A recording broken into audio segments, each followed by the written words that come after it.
ne jemi mësuar që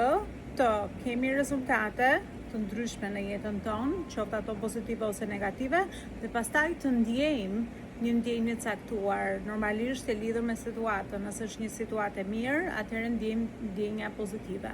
Nëse është një situatë e keqe, që ne perceptojmë përmes emocioneve tona si një situatë që mbase nuk ka shkuar ashtu si donim, atëherë ne ndjejmë një emocion negativ, mbase ankth, mbase frikë, mbase mërzitje, mbase zhgënjim. Atëherë, çfarë unë kam kuptuar është që ky ekuacion është komplet i kundërti nga çfarë na është mësuar, që do të thotë dhe mund ta kthejmë këtë ekuacion nga ana tjetër që në bazë të se si ne ndihemi, atëherë na ndodhin rezultatet ose rrethanat në botën tonë fizike ose të jashtme.